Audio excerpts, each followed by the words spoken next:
मैं जहाँ तक सोच रहा हूँ, क्या कोई देवता नाराज हो रहा है? क्या किसी देवता ने प्रकट होकर के कहा कि तुम मेरा अपमान क्यों कर रहे हो? क्या किसी देवी ने किसी को दंड दिया, पनिशमेंट दिया? या जो भी कथापाचक बोल रहे हैं कि वो नरक में जाएंगे, अरे नरक में जाएंगे तो वहीं बैठ के भस्म कर सकते हो, किसी को भी श्राप दे सकते हो, उसमें गाल बजाने की, चिल्लाने की कोई आवश्यकता नहीं है। मोहन भागवत की भतीजी हो, ठीक है, या आडवाणी की भतीजी हो, है ना, या जो है अशोक सिंघल के परिवार में से कोई हो, या कोई और हिंदू परिवार में से हो, जो उनकी बेटियां उनके धर्म को छोड़ करके मुसलमानों की बगल में घुस गई, तो क्या उन लोगों को चुल्लू पर पानी में डूबना नहीं चाहिए? अगर कोई आदमी डॉक्टर बनना चाहता है और कोई ये कहे कि तुम हनुमान चालीसा का पाठ करो तुम डॉक्टर हो जाओगे, तो क्या जरूरत है यार किसी कॉलेज में MBBS करने की, जो है चालीसा का पाठ करो। बल्कि मैं तो ये कहूँगा, हमारे देश की सरकार को दूरदर्शन पर जितने भी चैनल हैं उन पर हनुमान चालीसा का, देवी देवताओं का पूजा पाठ कराना चाहिए और लोगों को मैसेज देना चाहिए कि किसी को भी कॉलेज में जाने की, डिग्री करने की, LLB करने की आवश्यकता नहीं है। आप केवल देवी देवताओं की पूजा करो, उसी से आप डॉक्टर हो जाएंगे, वकील हो जाएंगे, IAS हो जाएंगे, PCS हो जाएंगे।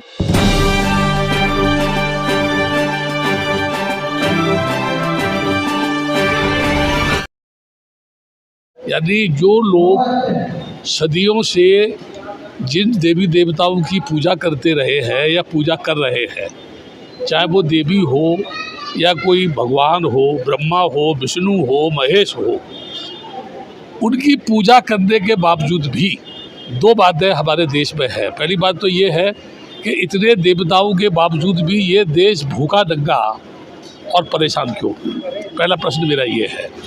दूसरा मेरा प्रश्न ये है कि जो लोग ग्रसित हैं पूजा करने के बाद भी, यानी आज के समय में स्वतंत्र भारत की धरती पर राष्ट्रपति, पूर्व राष्ट्रपति जब किसी मंदिर में जाता है और उसे इसलिए रोक दिया जाता है कि वो अनुसूचित जाति का है, ठीक उसी प्रकार से जिन लोगों पर अत्याचार हो रहा है उसके बावजूद जो लोग मंदिरों में जाते हैं, देवी देवताओं की पूजा करते हैं, तो वो लोग अगर उन देवी देवताओं का बहिष्कार कर रहे हैं, वो लोग अगर उस ईश्वर को मानने से इनकार कर रहे हैं, तो इससे आपत्ति किसको हो रही है?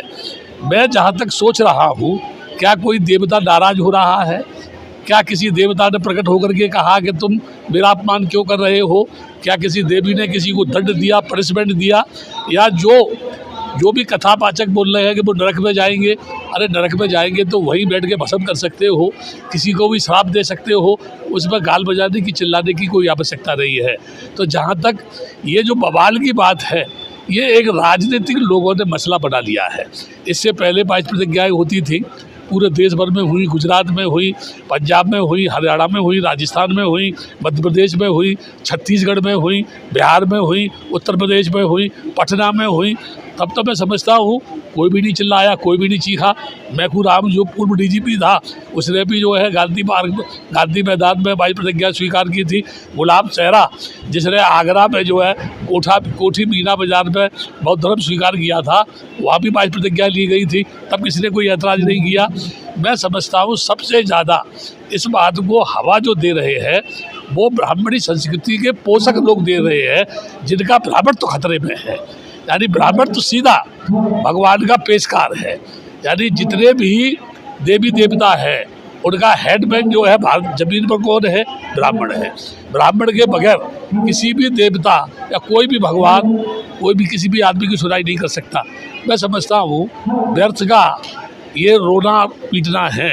आदमी का फंडामेंटल राइट है, मेरा ये राइट है, मैं नहीं मानता।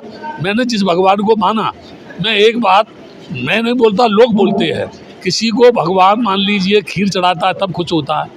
कोई आदमी ऐसा है कि भगवान को गाली देता है जब खुश होता है।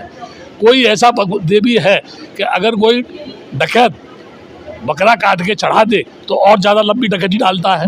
अगर कोई जेब काट ले और वहाँ जाकर के कुछ चढ़ौती चढ़ा दे तो और ज़्यादा जेब काटता है। अगर मान लो इस तरह के देवी देवता जो गलत आदमी को, अपराधी आदमी को अपना आशीर्वाद दे और अपराध वो ज़्यादा करे, तो फिर मैं ये समझता हूँ सही मायने में वो देवी देवता नहीं, अपराधियों के संरक्षक हो सकते हैं, उनको शरण देने वाले हो सकते हैं। इसलिए जो आपत्ति है ये उन लोगों को आपत्ति है जिनका सिंहासन जो है डामाडोल हो रहा है। सर, देश के काफ़ी सारे बौद्ध भिक्षुओं पे इल्ज़ाम लग रहा है कि वे कन्वर्जन करा रहे हैं, वो एक धर्म को कमज़ोर करने की कोशिश कर रहे हैं उन्हें दूसरे धर्म में ले जाकर। किस तरीके से देखते हैं इस इल्ज़ाम? मैं एक बात बताता हूँ आपको, मुझे लमसम 50-60 वर्ष हो गए, मैं पूरे देश में घूम रहा हूँ। मैंने कभी किसी से ये नहीं कहा कि तुम बौद्ध धर्म स्वीकार करो। हाँ। मैं क्यों नहीं कहता? सबसे पहली बात तो ये कि आदमी को ये समझना पड़ेगा कि धर्म है क्या चीज़, है ना। कोई भी धर्म है दुनिया का XYZ, मैं किसी की ये नहीं कह रहा यहाँ पर कि मैं किसी को बुरा बता रहा हूँ।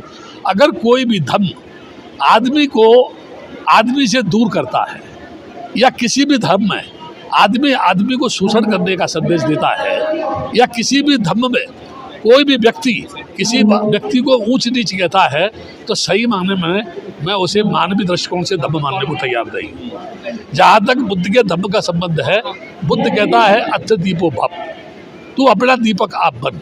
अभी तो 90% लोगों को नहीं, बल्कि मैं कहता हूँ 95% लोगों को ये जानकारी नहीं है कि तू है कौन। जो आदमी मैं हूँ, मान लीजिए मैं अगर परमपिता प्रभु से कहूँ कि हे प्रभु मेरा कल्याण करो, अगर मैं नहीं चलूँगा, मैं कल्याण के मार्ग पर नहीं जाऊँगा, तो प्रभु मुझे उठा करके कल्याण के मार्ग पर पहुँचा देंगे क्या? मैं आप लोगों से पूछ रहा हूँ, क्या संभव है ये? अगर कोई आदमी डॉक्टर बनना चाहता है और कोई ये कहे कि तुम हनुमान चालीसा का पाठ करो तुम डॉक्टर हो जाओगे, तो क्या जरूरत है यार किसी कॉलेज में MBBS करने की, जो है चालीसा का पाठ करो।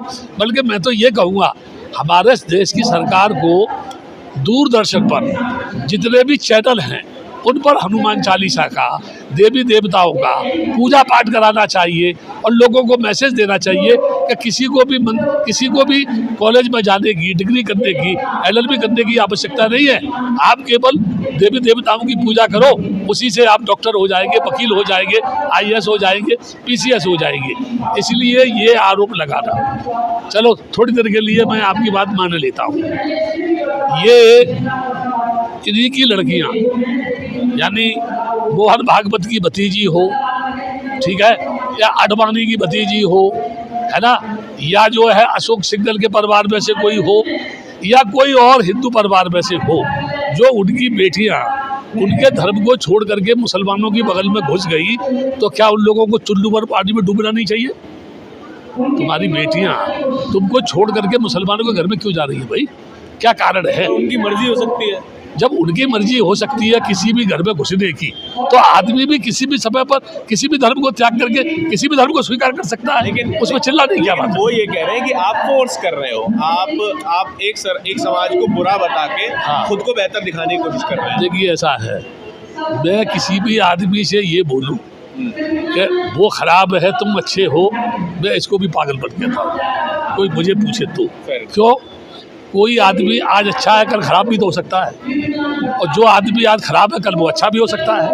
अब मैं उन्हीं लोगों की बात कह रहा हूँ जो ये आरोप लगा रहे हैं कि ये लोगों को भड़काते हैं या दबाव देते हैं या उनको जो है मानसिक रूप से एक तरीके से अफीम का नशा करा रहे हैं या उनको जो है लालच दे के करा रहे हैं। मैं उनसे एक बात कह रहा हूँ,